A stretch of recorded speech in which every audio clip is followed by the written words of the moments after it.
além de um grande amigo, um cara que apoia muito a academia,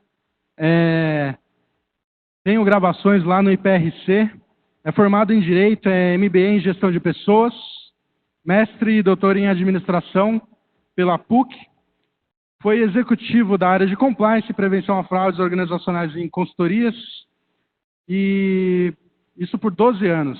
Atualmente é sócio-diretor da S2 Consultoria e diretor acadêmico do Instituto de Pesquisa do Risco Comportamental, IPRC, onde eu sou professor, tive a honra de gravar alguns cursos lá com eles. Vem para cá, Renato, por gentileza. Um grande prazer receber você aqui, queridão. Boa palestra. Boa tarde. Boa tarde. Muito bom. O Renan pegou e falou que enquanto ele estava falando sobre detecção de mentiras, é para utilizar com a esposa, com o marido e tal, que eu fiquei fuzilando ele. Eu fiquei fuzilando ele com o olhar, porque a gente tem uma medida, um mandado de segurança da Associação dos Maridos para não dar técnicas de entrevista para as esposas. Porque, agora falando sério, uma coisa que é fato, quando fala em detecção de mentira, isso é estatístico, já foi comprovado, que a mulher ela tem muito mais competência para detectar mentira do que o homem. Por quê? Quem sabe?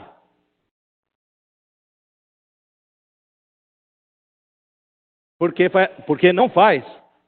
A mulher não faz nada errado. Ó, nem é, imagina, nem é parcial essa. O quê? Intuição, ou sexto sentido.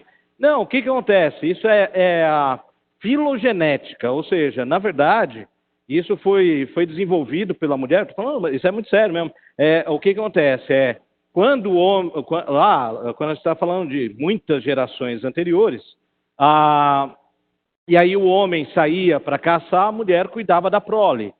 E o bebê, ele fala, por mais que seja tenra a idade dele, ele fala. Fala como? Com linguagem não verbal. E aí a mulher desenvolveu a competência de detectar a linguagem não verbal, e isso foi desenvolvido ao longo dos séculos aí, né? E por isso que a mulher realmente tem muito mais competência para detectar mentira. Isso assim isso não somente com estatísticas, mas é também no nosso dia a dia a gente vê isso. Aliás, eu diria que quando a gente entrevista uma mulher possível fraudadora, a gente tem que suar muito mais do que com o homem, porque a mulher ela tem uma capacidade de simular durante a entrevista muito mais do que o homem. E por quê? Porque a inteligência das mulheres é superior aos homens. Isso é fato.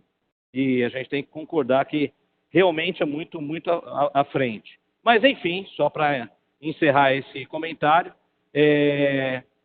a gente, quando fala em detecção de mentira, tem muito mito em cima disso, né? Tem muita coisa assim, poxa, a detecção de mentira, se a pessoa ela coça o nariz, quer dizer que está mentindo. Ou se ela cruza os braços, quer dizer que ela está fechada. De repente ela cruzou os braços porque está com frio, coçou o nariz porque tem rinite. Então não é uma coisa ou outra que vai determinar e vai dar a condição para você analisar cientificamente se a pessoa está mentindo ou não. São várias análises que você tem que fazer ao longo da entrevista, né? E aí o que a gente trouxe aqui para a gente discutir são os principais pontos para você tanto detectar a mentira como também para você conduzir uma entrevista de forma adequada para chegar numa confissão. Isso por quê? Muita gente pega e fala o seguinte, mas o fulano, eu peguei e percebi que o fulano está mentindo. E aí, ô cara pálida, o que isso significa? Está mentindo. Tá, e? A questão tá bom, detectei que está mentindo, mas como que eu chego na verdade? Como que eu obtenho a realidade daquela situação, daquele fato que eu estou analisando ou investigando? E aí, por meio de técnicas de entrevistas, você consegue, muitas vezes, chegar nessas informações. E aí, o que a gente trouxe aqui? Deixa eu ver se vai rodar. Aí. A primeira pergunta é por que entrevistar? Será que em todo o processo de investigação cabe a entrevista? Não. Tem situações que não cabe, talvez não vale a pena você conduzir a entrevista. Não vale a pena por conta dos riscos inerentes a ela, né? Mas, de qualquer forma, o que a gente destaca que geralmente vale a pena. Eu diria que no 90% dos casos vale a pena entrevistar. E por quê? O primeiro ponto é que você precisa buscar uma versão diferente dos fatos, né? O que eu quero dizer com isso, eu lembro de uma situação que a gente estava no processo de investigação e o login era uma fraude sistêmica em um sistema, e aí a principal suspeita era uma funcionária que o login e senha era dela, que ela usava, e também o IP da máquina era da máquina, da estação de trabalho dela. E aí a gente levantou o seguinte, será que ela realmente estava na empresa todas as vezes que aconteceu a fraude no sistema? E aí verificamos, ela estava na empresa. Na maioria dos casos, ou na maioria das opiniões, é o seguinte, isso aqui então é mais do que prova cabal que é dela, que foi ela que fez. Espera lá. Vamos verificar então se teve alguma outra possibilidade. Bom, foi verificado lá que em relação a possível invasão da máquina dela não tinha acontecido, etc. e tal. Então, é ela. Mas ainda assim, a gente recomendou que fosse realizada a entrevista com ela. Na entrevista com ela, a gente ficou muito convencido de que ela não estava envolvida com aquela fraude. Exatamente utilizando as técnicas de detecção de mentira, porque assim, a diferença, via de regra, é abissal quando a pessoa está mentindo e quando não está mentindo. É abissal. Obviamente, quando você já aplica as técnicas adequadamente. Mas, enfim, aí a gente podia ter errado também na análise, e aí a gente falou para o cliente o seguinte, pode ser que a gente esteja errado, mas tudo indica que ela não fez nada. Bom, resumindo a história, fizemos a entrevista com os colegas, os pares dela. E aí, um dos pares confessou a seguinte situação, que ele, junto com outro colega, esperavam ela sair da sala para ir no banheiro, numa reunião, ou mesmo almoçar dentro da empresa. E aí, nesse momento, eles acessavam o computador dela, com login e senha dela, para pegar e realizar a fraude. Aí a pergunta é a seguinte, poxa, mas como que eles tinham o login e senha dela? Todo mundo sabe que não pode compartilhar o login e senha. Todo mundo sabe. Mas, na realidade de muitas empresas, para não ser injusto e falar para a maioria das empresas, mesmo as pessoas sabendo da regra, ela simplesmente empresta o login e senha, sei lá, porque está de férias ou porque aconteceu, está pegando fogo, alguma situação, e empresta para o colega, e foi assim que aconteceu, e ela esqueceu de mudar. E aí esse colega, que na verdade de colega não tem nada, pegou e foi lá e começava a fazer, ele junto com outro comparsa dele lá, começaram a praticar a fraude. E aí assim foi. Então, quanto que... e o detalhe, olha o requinte de crueldade. Um dos colegas, enquanto estava fazendo a fraude no computador dela, o outro ficava na porta da sala, observando se ela estava voltando. Aí quando ela estava voltando, já está voltando, ela desligava o computador, deslogava e tal, e eles voltavam para as suas estações de trabalho.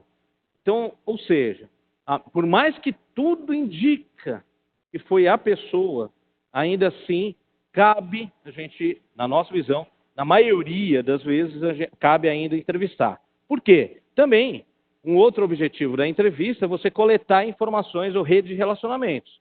Muitas vezes não vai aparecer no levantamento, sei lá, de redes sociais, ou mesmo a questão societária, que o fulano, ele é sócio oculto da empresa Y.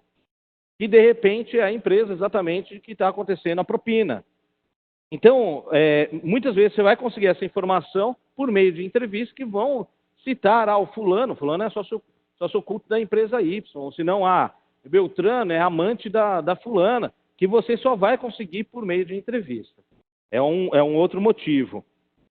A outra situação é para você pegar e buscar, então, outra história, ouvir um pouco, ouvir o porquê que a pessoa fez aquilo. Porque muitas vezes a gente vai se deparar com uma situação que o próprio gestor da pessoa que meio que empurrou ela para cometer uma fraude. Vamos combinar que algumas empresas têm uma relação esquizofrênica com o seu colaborador. Quando eu falo esquizofrênica é o seguinte, você pega e fala o seguinte, não quero saber se o pato é macho, eu quero o ovo, eu quero o resultado. Se vira, eu quero o resultado no final do dia. Aí quando o cara está saindo desesperado da sala, mas seja ético. Aí, eita, o que eu tenho que fazer, né? Eu tenho que ser ético ou tenho que atingir a meta de qualquer jeito? E muitas vezes isso, quando a gente vai, por meio da entrevista, a gente descobre o seguinte, o próprio gestor pegou e impulsionou ele para isso. Renato, então quer dizer que ele é tadinho, que a gente tem que dar chance para ele, dar um perdão? Não é isso que eu estou falando, mas é importante para a gente entender qual cultura que ele está inserido. O outro motivo para entrevistar é você oferecer o direito de defesa para a pessoa. Algumas situações, o próprio judiciário, o próprio juiz, ele pega e pergunta o seguinte, mesmo você tendo provas cabais, aí a demissão por justa causa, aí chega lá, quando o fraudador ele pede uma segunda chance, segunda chance não, pede a reintegração para reverter a justa causa, na hora do processo, o juiz pega e pergunta, e aí, mas deu a chance dele pegar e justificar ou falar por que ele fez ou o que aconteceu? Não falamos. Você perdeu, você não ofereceu o direito de defesa para a pessoa. É um outro motivo para a entrevista. Além disso, a entrevista também serve para você obter confissões. Olha só que interessante, nos Estados Unidos, então, 42% a 55% dos suspeitos confessam durante uma entrevista forense. Aqui, a gente tem muito orgulho desse número, apesar que tem gente que fala, não, é pouco esse número, tinha que ser quase liberando 100%, mas a gente chega a 72% de confissão.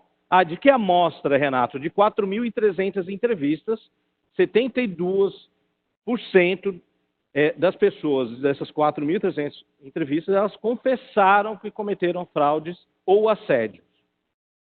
Mas como que faz isso, então? Pau de arara, choque, o quê? Não. Você consegue isso por meio da empatia, mas a gente vai falar isso daqui a pouco. E o outro motivo é a gente preencher vazios documentais. Tem situações que o documento não vai te dar elemento e durante a entrevista você vai conseguir obter.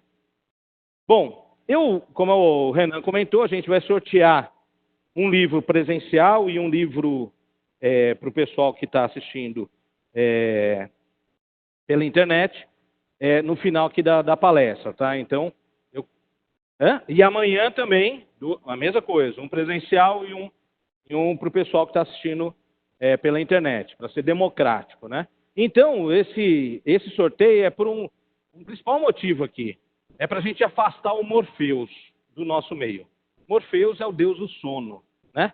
Então, nessa hora, geralmente, depois do almoço, principalmente com a cerveja que foi oferecida, o Morfeus começa a passear entre nós e fazer aquele carinho na cabeça, né? E aí, então a gente tem que afastar ele, usei o sorteio e tal, então vamos ver se isso é o motivo. E aí, o que eu trouxe aqui são pedaços ou trechos de uma entrevista real, uma entrevista que realizamos, que é o que a gente chamou de, apelidamos essa pessoa como Antônio Carlos. Obviamente a gente mudou o nome dele e também dos personagens que ele cita, em respeito à empresa, mas o que vocês vão assistir agora é exatamente as frases, a gente foi fidedigno, a gente transcreveu a frase ou as frases desse entrevistador, desse fraudador confesso. Então, aí a gente separou aqui alguns trechos para a gente refletir sobre o que leva uma pessoa a cometer uma fraude. Então vamos começar com o início dele aqui.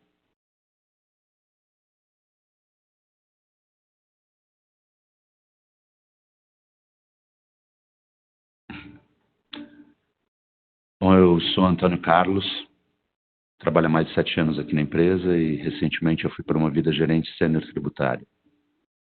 Não, nunca passei por uma situação de conflito de interesse. Assim, na minha antiga área a gente tinha um hábito, que acabou virando uma necessidade, de levar clientes, acionistas, investidores, às vezes agentes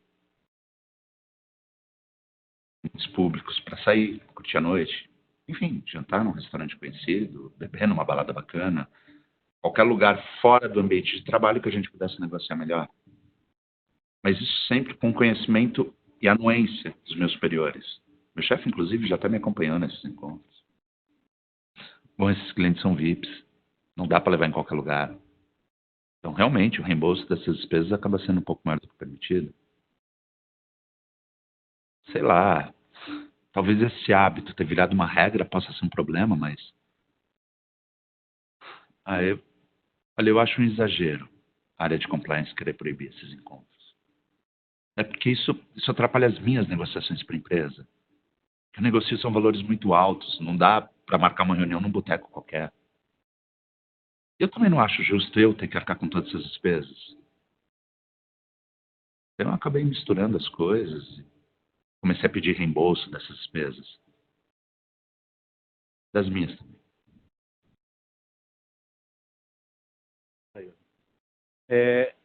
Então, como a gente percebeu aqui, é o seguinte, ele enxerga da seguinte maneira, eu tenho que pegar e levar clientes para fornecedores bons.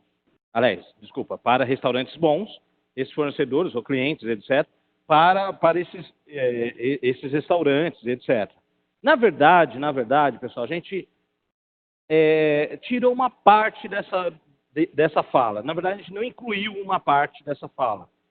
Que, além de levar esses clientes em restaurantes, ele levava também em casa de entretenimento adulto. E aí levava, então, para esses lugares, mais uma vez, com o objetivo, até então, em nome da empresa, para o benefício da empresa, para fechar negócios e assim por diante.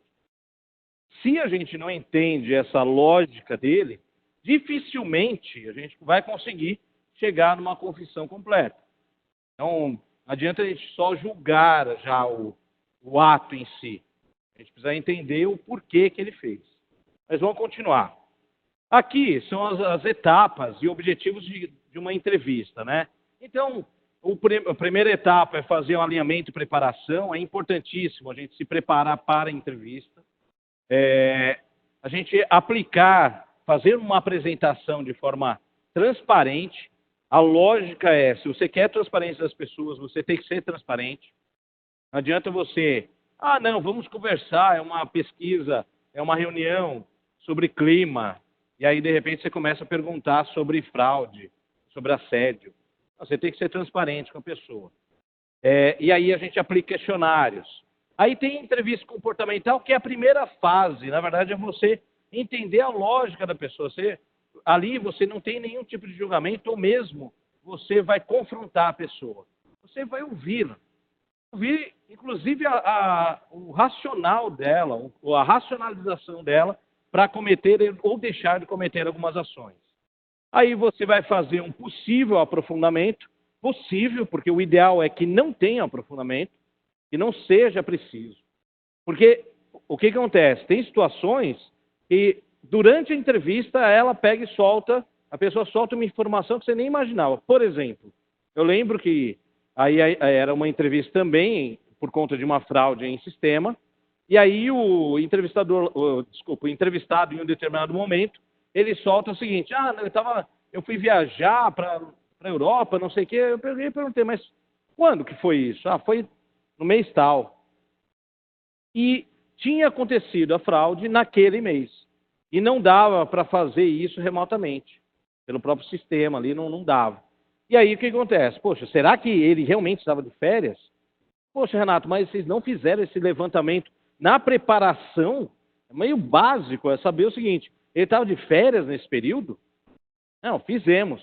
E estava lá a lista, na lista do RH, que ele estava de férias no período X que não tinha acontecido a fraude. Pô, mas então como que ele fala que estava? A questão é que ele pegou e, por uma questão burocrática, registrou que ele estava de férias, mas ele tirou férias mesmo, de fato, em outro período. Isso acontece só em novela? Não, acontece o tempo todo nas empresas, né? Então, aí nesse caso, durante a entrevista, quando ele soltou essa informação, opa, a gente vai ter que pegar e fazer um aprofundamento para ver se realmente ele estava de férias ou não. E aí a gente levantou de forma muito simples na portaria mesmo para saber se ele tinha passado o crachá naquele período. E ele estava de férias. Então não era possível ele ser o fraudador, né? E aí sim a gente conduz a entrevista investigativa moderna, nesse momento você vai confrontar e vai chegar ou vai buscar a confissão da pessoa, se for o caso, obviamente. Por fim, você apresenta o relatório. Essas são as etapas do processo da entrevista. Bom, falando de alinhamento, isso aqui é chovendo molhado para vocês, né? Então, é o 5W2H, a primeira coisa que tem que fazer no alinhamento é pegar e utilizar o 5W2H. Não tem nada de novo, eu não vou ensinar missa ao vigário, né? Que fala, né? Padre a rezar missa. Não, o padre a rezar missa, né? Muito bem. Agora, na preparação, o que é importante para a entrevista? Lógico, data, hora, local, tudo isso que a gente falou agora há pouco, nesses dois casos que eu citei, descrição da cena, modus operandi. Mas o principal ponto, pessoal, é aqui, ó, desses que eu descrevi aqui, é a questão dos motivos. É entender os possíveis motivos que levaram a pessoa a cometer uma fraude. Por que isso, Renato? Por que precisa saber dos motivos? Porque quem vai confessar para você, não é o fraudador, mas é o colaborador antes de cometer a fraude. Pô, isso aí é muito filosófico. Não, é o seguinte, a pessoa, desses 4.300 entrevistados, só tivemos 3 em 4.300, não é 3.000, somente 3. E entrou na empresa com o objetivo de cometer a fraude. A maioria esmagadora entra com o objetivo de trabalhar, de fazer sua carreira, de ganhar seu salário. Ou seja, alguma coisa acontece nesse período e aí ele toma a decisão de cometer a fraude. Nesse momento, ele passa, existe uma metamorfose do mal, quando ele passa de colaborador para fraudador. O que acontece? Ele, como fraudador, ele não vai confessar para você, não adianta você. Não, você vai ter que falar. Não, você tem que acessar o colaborador. Significa o quê?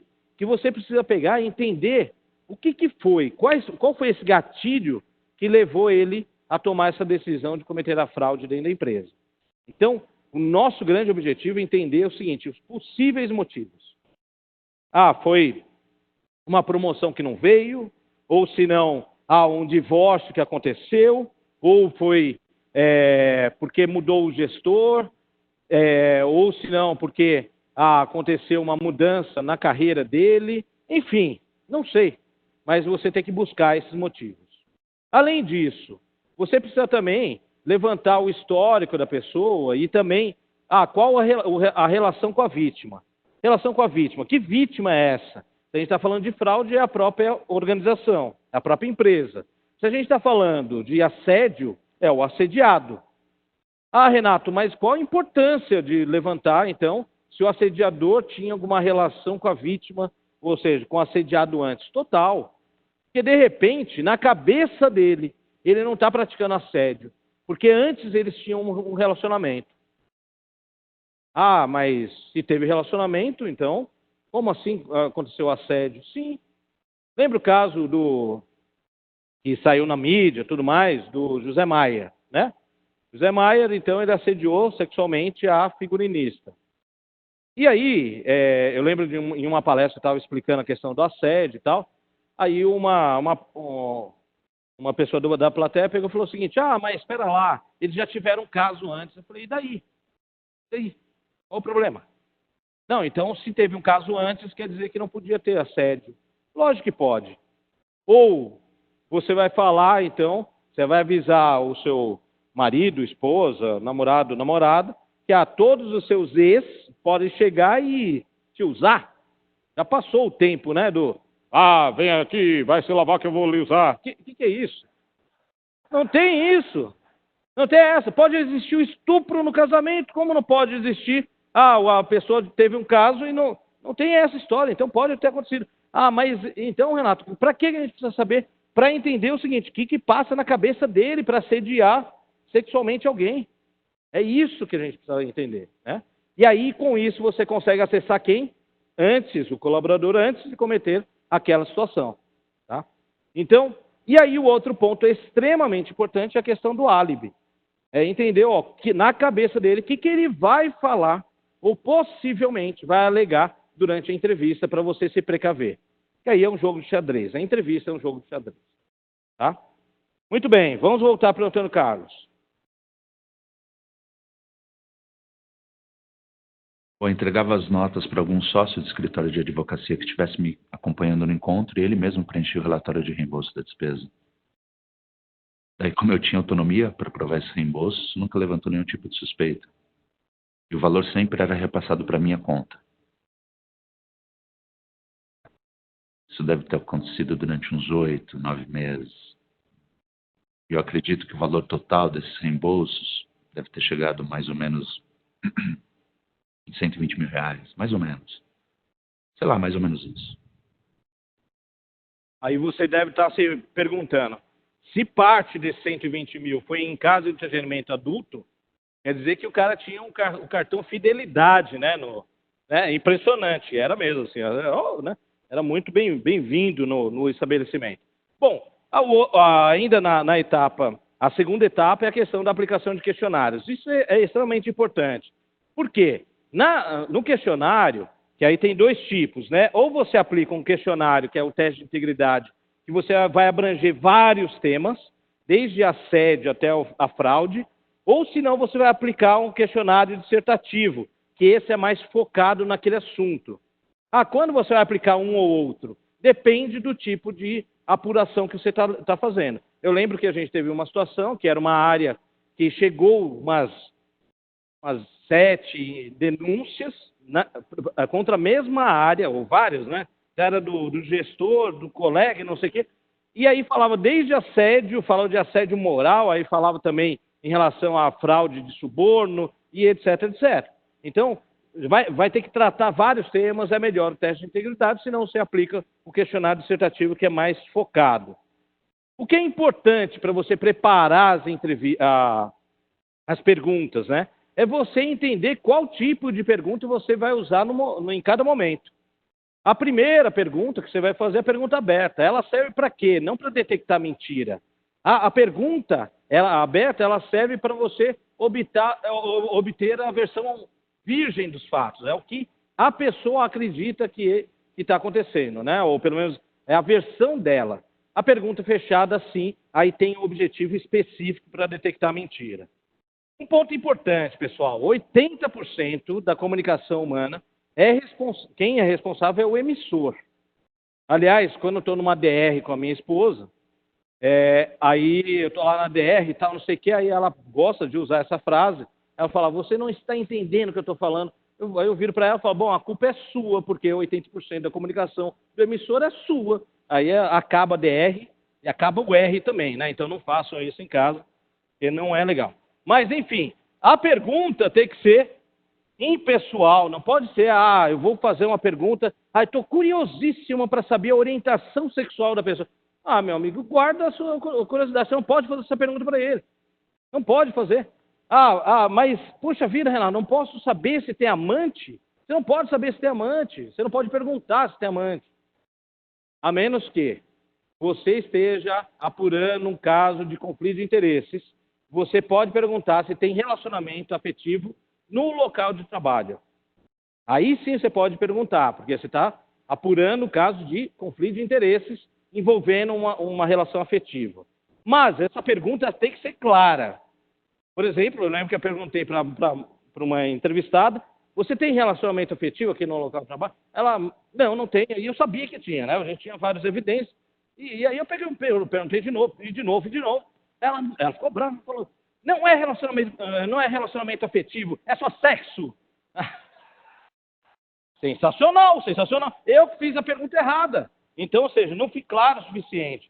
Pergunta concisa, não fica aquela elucubração. Perguntas, veja bem, por algum motivo, sei lá, um fornecedor te deu alguma coisa que te... Cara, quer saber se deu presente, deu sua boa pergunta. Pergunta direto. Sim, isso é um ponto importante, tá?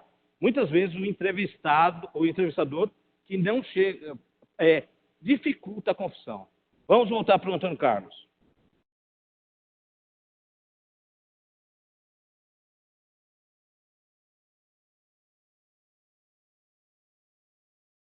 Bom, que eu saiba, nunca foi proibido criar uma relação de amizade com fornecedores. E esse fornecedor se tornou realmente um amigo para mim. De jeito nenhum. Não existe nenhuma situação de conflito de interesse nessa amizade. Valores? Não. Quer dizer, sim, houve um pagamento. É, na verdade, uma comissão. Mas nada a ver com a empresa, isso não é um acordo nosso. Até mesmo porque esse cara era um dos melhores fornecedores antes mesmo de eu assumir a área. E eu nem participei do processo de contratação dele. E também vi que essa comissão não ia gerar nenhum prejuízo para a empresa e, de fato, não gerou nenhum prejuízo. Era uma média de uns 10%.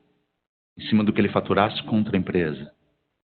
Mas também não era cravada, era meio que um valor praticado pelo mercado. Eu também não queria nada além disso. Então, na cabeça dele, era uma comissão apenas. 10% de propina, na verdade, e era somente uma comissão, que era um acordo entre ele e o fornecedor.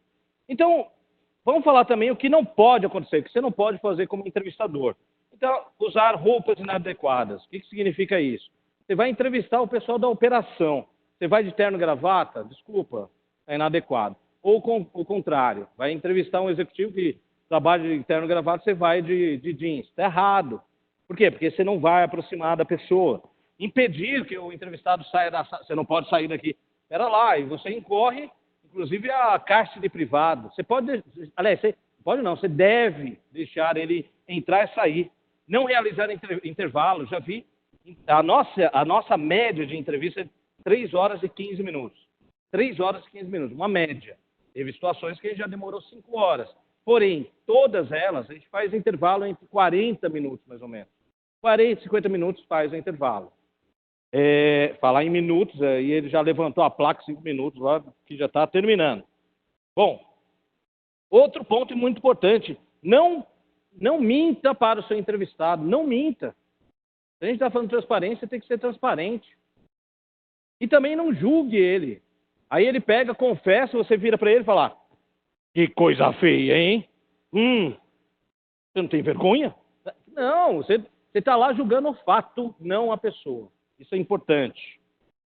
Bom, qual o perfil do entrevistador? Então, primeiro, o entrevistador ele precisa ser racional, ele não tem que ou gerar emoções ali durante a entrevista. Por exemplo, aqui, ó, esse aqui é o olhar do meu cachorro, esse aqui é o meu cachorro, é o Mac. Ele é todo felizão, eu chamo ele de corrupto, porque ele vai para tudo que... Qualquer um que chega lá, oferece um bifinho, ele... pronto, beleza. E esse aqui é um cachorro que a gente tirou da internet. Essas duas caras durante a entrevista, você mata a entrevista. Vamos lá, se o cara tá falando a verdade para você, você fica com essa cara aqui, né? Será? O que você vai fazer? O que está gerando na pessoa? Nervosismo. Quando você gera nervosismo, sinais corporais e não verbais, paralinguístico, inclusive verbal, são muito próximos de quem está nervoso de uma pessoa que está mentindo. Ou seja, você vai começar a ver um monte de mentira que, na verdade, não é mentira, é nervosismo da pessoa que você gerou nele. Então, você está atrapalhando a entrevista. Agora, imagina que ele está mentindo para você. E aí você está lá com a cara de Mac. O que vai acontecer? você está incentivando ele a continuar mentindo. Então, qual é a melhor cara? Cara de blazer, cara de paisagem. Sem reação. Não façam isso na DR. Porque eu fiz isso, eu fui tentar fazer isso com a minha esposa. Aí ela começou a DR, aí ela já leu o livro, né? Ela pegou e começou a entrevista, que palhaçada é essa? Bom, o outro ponto é você ser empático, pessoal. Mas o que é empatia? Você se colocar no lugar da outra pessoa. Vamos lá, não confunda com simpatia. Vamos supor, ninguém confessa isso aqui, que você fuma maconha, ok? E aí, se você fuma maconha, você vai confessar para quem? Pro Bob ou pro Papa? Depende. Se você está pensando, pro Bob, é óbvio, não é tão óbvio. Se você fuma maconha e você quer continuar fumando, porque você acha que isso é correto, você vai falar pro Bob, quem sabe até enrolar um, fuma junto, beleza. Agora, se não, se você aquilo lá está te culpando, você está com culpa, porque você quer parar de fumar, mas você está lá na compulsão de fumar maconha. Você vai falar para quem? Para o Papa, porque você quer redenção. Você quer remissão dessa atitude. Na entrevista, a mesma coisa. O que está rolando na cabeça da pessoa? Se ela acha que, como Antônio Carlos, ela acha que é o correto que ela está fazendo, que aceitar 10% de comissão do fornecedor não tem nada de errado, você precisa ser o quê? O Bob. Agora a gente entrevista várias pessoas que ela pegou, fez a fraude, porque ela pegou e estava endividado, ou alguém estava na família necessitado, ou porque estava com medo do chefe. E aí o que você vai precisar fazer? Ela está com culpa. Você não vai falar, é isso mesmo, ok, eu entendo. Não, ela está querendo se redimir. Percebam? Então a empatia é você se colocar no lugar da pessoa. Qual é a necessidade dela? Bom, o outro perfil muito importante é você ser equilibrado. Então, não se deixar manipular. A pessoa começou a chorar e tal, não sei o que. Aí você vai lá, abraça. Não. Você pega, continua com o cara de paisagem, espera. Em algum momento ela vai parar de chorar. Ou ela vai pegar, vai pedir para ir no banheiro, ou você não vai pedir um lenço, vai pedir água. E você vai ser empático, vai fornecer isso para ela. Mas não se deixe manipular. Bom, o que é importante, pessoal, é entender o seguinte. Quando a pessoa está no processo de uma fraude, de um assédio, ele já está no processo contínuo aqui, entre estímulo, resposta e reforço. Processo tradicional, na verdade, isso é o condicionamento, é a contingência. Qualquer ser, ele vive isso. Quando chega na entrevista, você fala, então, estou aqui porque eu quero tratar sobre a fraude que está acontecendo no processo X, que você lida, ou se não, eu quero tratar aqui sobre o assédio, possível assédio que aconteceu na sua área. O que você está fazendo? Você está extinguindo esse processo. Quando existe o processo que a pessoa está tendo prazer, seja recebendo os 10%, alguns milhões lá do fornecedor, ou enfim, ou conseguiram humilhar a pessoa no assédio moral, ou favores sexuais, no caso do assédio sexual, ele está gostando. Você vai, na entrevista, você está extinguindo. O que é natural, pessoal, é existir uma resistência a essa extinção. Isso é normal. E o que é isso? Como que passa nessas fases? Primeiro vem a negação. Fala, não. Bom, vamos lá. Então, pelo menos eu, que sou zero à esquerda de tecnologia, que eu sou o oposto de vocês, aí eu sou zero à esquerda. Quando eu estou lá fazendo um relatório e tal, travou, pum, travou. A primeira coisa é não, não está acontecendo. Segundo ponto, segunda fase é aumento abrupto de resposta. Eu, pelo menos, aperto o ESC ou o F5 pensando que vai acontecer um milagre. E aí não acontece nada. Terceira fase é, eita porra, eu começo a bater, eu quero jogar o laptop pela janela, até que eu pego e ligo, helpdesk, puta, fudeu aqui, acabou, aconteceu isso. Esse é o processo de extinção. É da resistência à extinção. Quando você já levou vai levar um pé na bunda, porque todo mundo já aconteceu isso, de acabar seu relacionamento, aí o que acontece é exatamente esse momento. Acabou o namoro, tá? Você fala, não, acabou nada. Aí, qual é a segunda fase? Manda o WhatsApp, e aí, oi, vai falar comigo?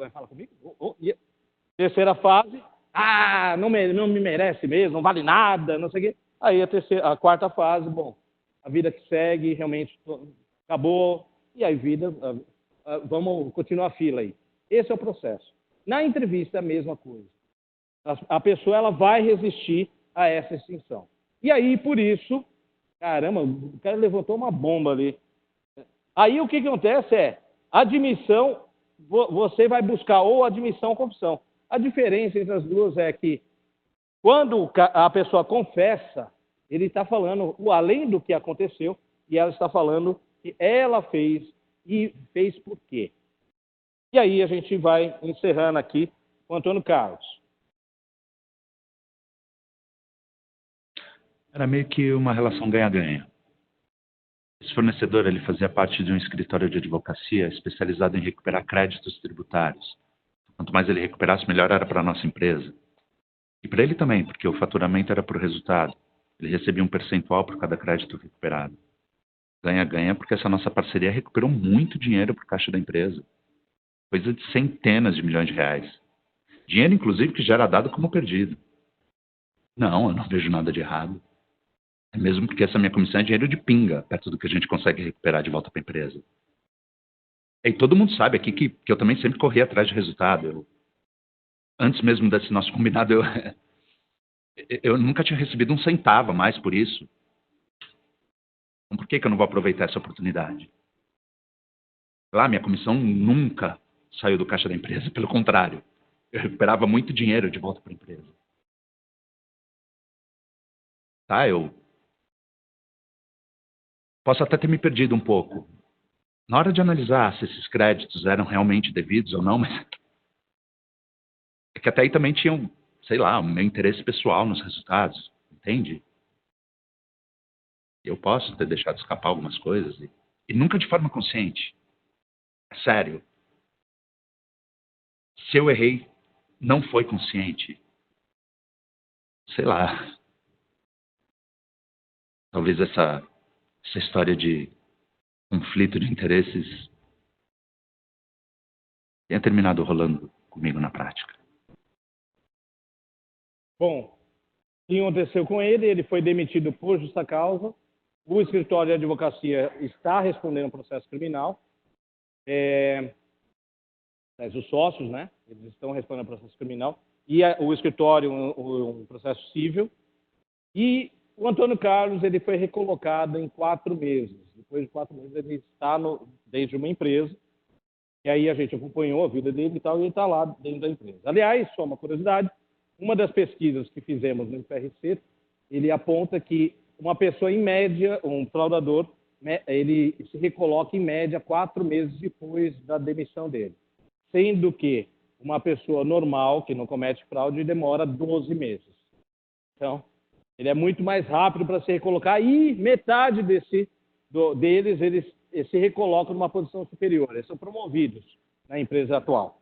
Então, era isso, pessoal, que eu queria dividir com vocês. Espero que tenha contribuído e aí a gente fica completamente à vontade, à disposição para tirar qualquer dúvida e convidar vocês para fazer parte desse estudo de risco comportamental, tá bom? Muito obrigado. Pois não.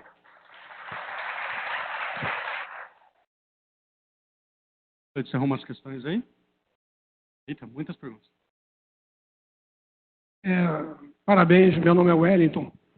Eu queria saber um pouco sobre esse teste de integridade, se ele é válido como uma prova ou ele pode ser contestado, se esse teste ele é validado por psicólogos, se realmente eu posso apresentar o teste como uma situação de contestação de todo o processo de entrevista, ou se é alguma coisa meio subjetiva. Tá. Hoje a gente validou o teste PEER, né? Com 82% de acerto, ou de predição, na verdade. E a gente publicou isso na OAB, no livro do Conselho Federal da OAB, com esse valor preditivo. E a gente utilizou a estatística de alfa de Crombat para pegar e testar. Por ser 82%, Na verdade, quando se fala em testes, teste de personalidade, por exemplo, ele gira em torno de 75% a 78%. O nosso teste chegou a 82%. Ainda assim, ele tem uma margem de erro. E eu acho que todo teste de personalidade, aliás, todo teste que envolve o ser humano, do outro lado, vai ter uma margem de erro. E aí, obviamente, pode ser contestável, né? Numa disputa judicial. Mas, assim, mas com certeza serve como um dos elementos, não o principal elemento, mas como um dos elementos também, não probatórios, mas que ajuda no convencimento. Eu acho que essa é a lógica. Obrigado. Boa tarde. Boa tarde. Muito legal sua palestra, gostei muito. Obrigado. Eu gostaria de saber o seguinte, com relação a essas entrevistas, você faz a gravação dessas imagens, até mesmo a gente vendo nos filmes, né? Aquela questão de gestual, né? De rosto, pelo menos a gente vê nos filmes. Vocês fazem dessa mesma forma também? E outra coisa, é autorizado pela Justiça fazer essa gravação numa entrevista? Eu tenho essa dúvida. Legal. Sim, gravamos e tem uma relevância muito grande quando fala em não verbal. Para falar em não verbal, um exemplo que eu acho que muita gente já deve ter assistido, aquela série Lie to Me. A Lie to Me é uma série bem legal, inclusive tem várias dicas interessantes.